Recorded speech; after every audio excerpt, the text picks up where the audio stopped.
300 নয়, 350 নয়, এমনকি 400ও নয়।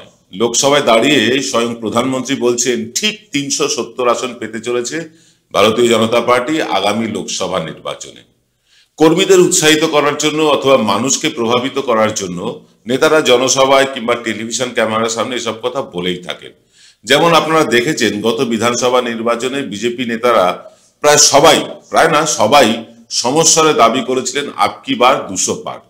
এসব জনসভায় বা প্রচার মাধ্যমে করা দাবি একরকম ব্যাপার, কিন্তু একজন প্রধানমন্ত্রী যখন সংসদ ভবনের ভিতরে দাঁড়িয়ে একদম পিন পয়েন্ট করে বলেন 370 আসন তারা পাবেনি, তখন খুব স্বাভাবিকভাবে প্রশ্ন ওঠে এই কনফিডেন্স তিনি পাচ্ছেন কোথা থেকে।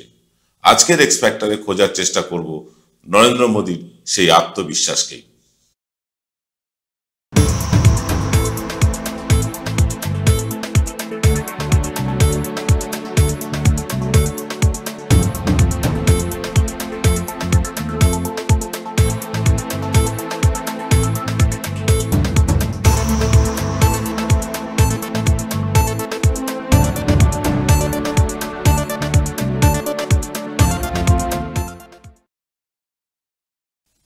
নমস্কার, আদাব, আমি আপনাদের প্রবীর বিশ্বাস, আর আপনারা দেখতে শুরু করেছেন প্রত্যেক দিনের অভ্যেস মতো বিশ্বজোড়া বাঙালির আওয়াজ এনকে ডিজিটালের অনুষ্ঠান এক্স ফ্যাক্টর।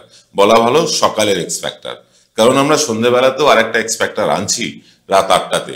কালকে আমরা এনেছি পরীক্ষামূলকভাবে, আমরা সফলও হয়েছি। আপনারা বহু মানুষ পছন্দ করেছেন, অনেকে ফোন করেছেন, হোয়াটসঅ্যাপ করেছেন, কেউ কেউ কমেন্ট করেছেন।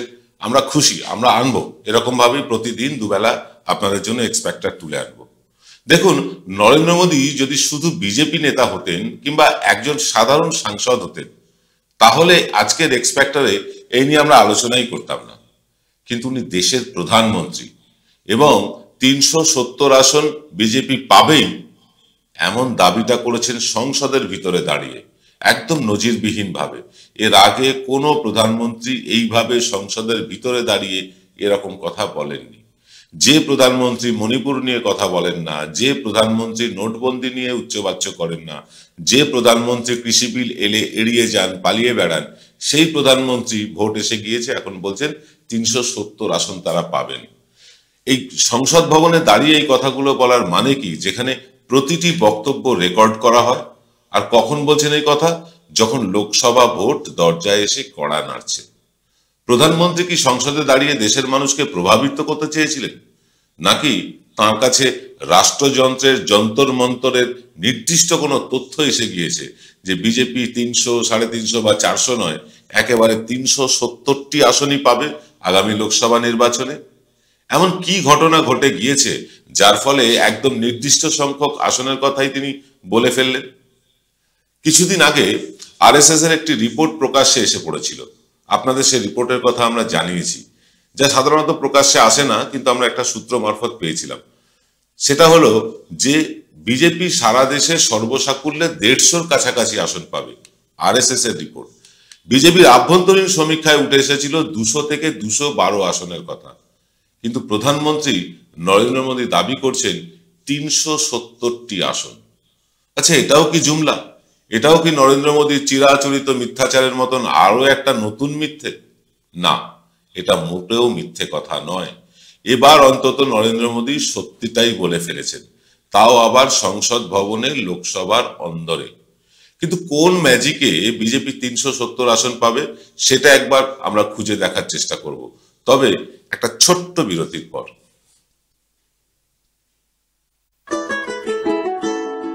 সেরাই যখন হাতের কাছে, অন্যটা কেনই বা কিনি? আজ বাঙালির ঘরে ঘরে একটাই নাম সুন্দরিনী। সুন্দরিনী, সুন্দরিনী, সুন্দরিনী, সুন্দরিনী। জয়গুরু রত্নভান্ডার জ্যোতিষীমা, এখানে গোল্ড মেডেলিস্ট জ্যোতিষী বসেন। হাই কোয়ালিটির আসল গ্রহরত্ন সবচেয়ে কম দামে এখানে পাওয়া যায়। স্থান বেলঘড়িয়া, রানী পার্ক, বটতলা, 2 নম্বর রেলগেটের নিকটে। 9681345722 এবং 90077789। দেখুন, নরেন্দ্র মোদীর এই দাবির আগে জেনে নিতে হবে দেশের কোন কোন অংশে বিজেপির ঠিক অবস্থানটা কি।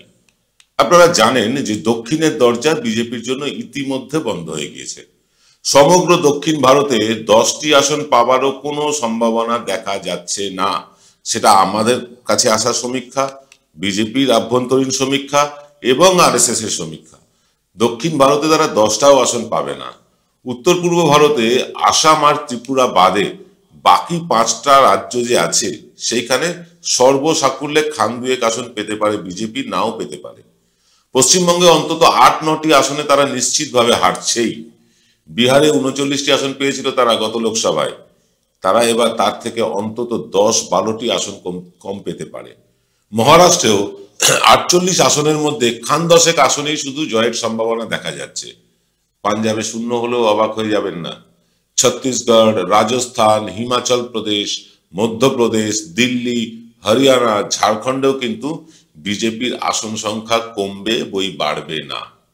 ওদিকে ওড়িশা, হিমাচল, উত্তরাখণ্ড এইসব রাজ্যগুলোতে মোটামুটি স্থিতাবস্থা থাকারই সম্ভাবনা বেশি। রইল বাকি গুজরাট আর উত্তরপ্রদেশ, সেখানেও আসন বাড়বার আর কোনো জায়গাই নেই। তাহলে মোদিজির এই কনফিডেন্স এলো কোত্থেকে? আসল কারণের মধ্যে অন্যতম কারণ হচ্ছে ইভিএম এর যন্ত্রাংশ আনা হচ্ছে ইসরায়েল থেকে, যেখান থেকে মোদিজি যুদ্ধাস্ত্র কেনেন, পেগাসাস কিনেন। সেখানে মাদার চিপে কি প্রোগ্রামিং করে পাঠানো হচ্ছে দেশে তা কারুর জানার উপায় নেই। ইসরায়েলের যে মাদার চিপ তা পরীক্ষা করার অধিকার কারুর নেই।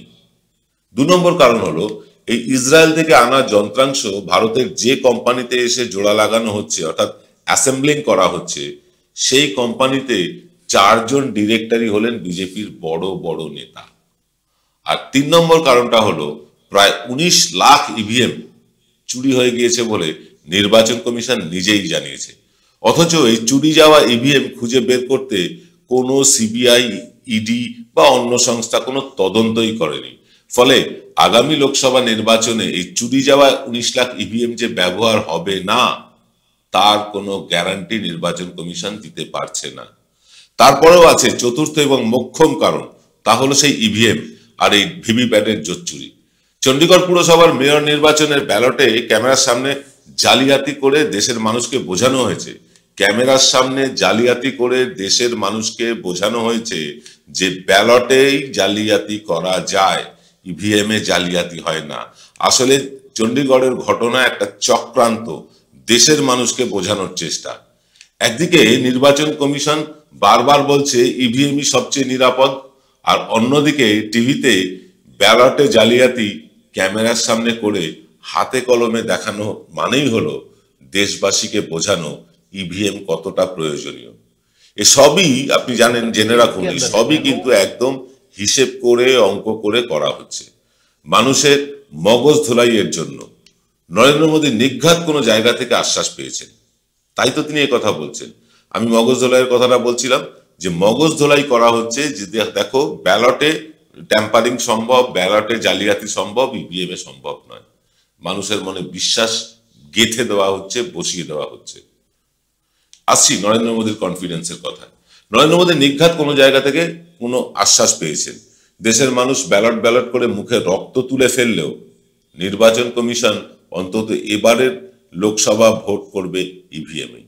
দেশের মানুষ যতই চান যে ভিভিপ্যাটের স্লিপ সে নিজের হাতে ধরে ব্যালট বাক্সে ঢোকাবে, নির্বাচন কমিশন সময়ের অভাব, পরিকাঠামোর অভাব, যন্ত্রের অপ্রতুলতার কথা তুলে ইভিএম আর ভিভিপ্যাটের মাধ্যমেই ভোট করাবে। এটা জেনে রাখুন। যতই আওয়াজ উঠুক, আদালতের আইনজীবীরা পথে নামুক, দেশের মানুষ পথে নামুক, বুদ্ধিজীবীরা নামুক, ইভিএম আর ব্যালট ছাড়া ভোট হবে না। যেভাবে ভোট এতদিন হয়ে এসছে সেভাবেই হবে। তবে এবারেই হয়তো শেষবার এই ইভিএম আর ব্যালটের ভোট। এখান থেকেই মোদিজির আত্মবিশ্বাস তুঙ্গে। কারণ যেভাবে প্রতিবাদ উঠতে শুরু করেছে সারা দেশে, চিরকালের জন্য ইভিএম ব্যালট দিয়ে ভোট করতে পারবে না নির্বাচন কমিশন। তাদেরকে বদল করতেই হবে। যদি এবার নাও করেন, পরের বার তো করতেই হবে। তাই এবারই শেষবার। আমরা আপনাদের কাছে বলেছিলাম যে আমাদের কিছু বিজ্ঞাপন চাই, আমাদের কিছু আর্থিক সাহায্য চাই। বহু মানুষ আমাদের পাশে এসে দাঁড়িয়েছেন, অসংখ্য মানুষ এসে দাঁড়িয়েছেন। এই যে পাশে বিজ্ঞাপনটি দেখছেন 500 টাকা, এইখানে বিজ্ঞাপন দিতে গেলে প্রতি মাসে আপনার 500 টাকা খরচ, আর নিচে যেটা দেখছেন সেই বারে আপনার বিজ্ঞাপন দিতে খরচ প্রতি মাসে 300 টাকা। কয়েকজন এগিয়ে এসেছেন, আর কয়েকজন ভিডিও অ্যাড, যেটা আপনারা দেখলেন এর আগে, সেই ভিডিও অ্যাডও দিতে চাইছেন। তার খরচ পড়ে প্রতি মাসে 2000 টাকা। আপনারা আমাদের পাশে বিজ্ঞাপন দিয়ে দাঁড়ান, আর যারা বিজ্ঞাপন দিতে পারছেন না তারা অন্তত মাসিক 100 টাকার একটা সাবস্ক্রিপশন তৈরি রাখুন আমাদের জন্য, যাতে আমরা এই চ্যানেলগুলোকে মানে ঠিকঠাকভাবে প্রতিদিন নিয়মিত চালাতে পারি। যাই হোক, আপনারা যদি আমাদেরকে সাহায্য করতে চান তাহলে আপনাদেরকে যে নম্বরটি আমি দিতে চলেছি সেই নাম্বারটিতে আপনারা ইউপিআই করে দিতে পারেন, অথবা সরাসরি ফোন করে ব্যাংক অ্যাকাউন্ট নাম্বারও চেয়ে নিতে পারেন। নাম্বারটি আপনাদের বলে দিচ্ছি 9830075869। এই নাম্বারটিতে ফোনও করে নিতে পারেন ব্যাংক অ্যাকাউন্ট চাইবার জন্য, অথবা সরাসরি এই নাম্বারে ইউপিআইও করে দিতে পারেন। আমরা মোদিজির আত্মবিশ্বাসের কথা বলছিলাম। এই যে মোদিজির আত্মবিশ্বাস তুঙ্গে কেন? কারণ তিনি জানেন যে এর পরে আর কিন্তু 2029-এ আদৌ কিন্তু মানুষ ভোট দিতে পারবে না। মানুষ ভোট দেবেন কিনা সন্দেহ আছে। আর ভোট হলেও নরেন্দ্র মোদী সাহেব তিনি যে আবার ভোটে দাঁড়াবেন 2029-এ এমন কোনো নিশ্চয়তাও নেই। কারণ বিজেপির একখানা নিয়ম আছে, 75 বছরের পর তারা যারা নেতা তাদেরকে তারা একটা বৃদ্ধাশ্রমে পাঠানোর মতন পাঠিয়ে দেয়, মার্গদর্শক মার্গ বলে। মার্গদর্শকের পদ দিয়ে তাদেরকে বৃদ্ধাশ্রমে পাঠানো হয়, যেমন লালকৃষ্ণ আদবানি, মুরলী মোহন যোশীরা আছেন। এইরকম ভাবেই 75 বছরের পর নরেন্দ্র মোদী চলে যাবেন মার্গদর্শক হয়ে। এবার তারপরে ভোট কিভাবে হবে কেউ জানে না, আদৌ ভোট মানুষ দিতে পারবে কিনা তারও ঠিক নেই। তাই এবারই মানে করতে হবে নরেন্দ্র মোদীকে কিছু, হয় এবার নয় নেভার। এই রকম অবস্থায় নরেন্দ্র মোদী পৌঁছে গেছেন, এবং তিনি নির্ঘাত আদালত হোক, নির্বাচন কমিশন হোক, কোনো জায়গা থেকে একটা নিশ্চিত কথা দেওয়া হয়েছে তাকে যে ভোট কিন্তু ওই চিরাচরিত ইভিএম ভিভিপ্যাটের মাধ্যমেই হবে। মানুষ যতই চাক নিজের হাতে ভোটার যে স্লিপ মানে যে অংশে ভোট পড়ছে সেই ভোটের কাগজটি তিনি ব্যালটে জমা করবেন। এবারে অন্তত হবে না, কিন্তু কতদিন আটকাবে? আটকানো তো যাবে না। মানুষের রোষ কতদিন আটকাতে পারে নির্বাচন কমিশন বা কোনো শাসক দল? একটা না একটা দিন করতেই হবে। তবে সেই দিনটা 2024-এ এমনটা কিন্তু নিশ্চিত করে আমরা বলতে পারছি না, কারণ সরকার চাইছে না, নির্বাচন কমিশন চাইছে না, কিন্তু মানুষ চাইছে। মানুষের কথা কবেই বা শুনেছে এই সরকার? তারা তো মন কি বাত বলেই খালাস, একতরফা কথা বলেন, একতরফা কথা বলে তারা চলে যান, মানুষের কথা তারা শোনেন না। 2029-এ আদৌ ভোট হবে কিনা তার কোনো ঠিক নেই। সিএএ করে কত কোটি ভোটারের নাম বাদ যাবে তাও কেউ জানে না। তাই হয় এভার নয় নেভার। তাই মোদিজি যতই কনফিডেন্স দেখান সংসদে দাঁড়িয়ে, শেষ সিদ্ধান্ত নিতে হবে আমাকে আপনাকে। আগামী 24-এর ভোটে স্থির হয়ে যাবে আমার আপনার ভবিষ্যৎ, আমাদের সন্তান সন্ততিদের ভবিষ্যৎ। তাই দেশের তামাম বুদ্ধিজীবীরা আহ্বান জানিয়েছেন, যাকে খুশি ভোট দিন, যেখানে খুশি ভোট দিন, নোটাতে ভোট দিন, কিন্তু দয়া করে বিজেপিকে আর ভোট দেবেন না। আপনিও কি বুদ্ধিজীবীদের কথায় একমত? কমেন্ট করে লিখে জানান। আজ এই পর্যন্ত, দেখা হবে রাত 8টায় এনকে ডিজিটালের সান্ধ্য এক্সপেক্টারে। সকলে ভালো থাকবেন, নমস্কার।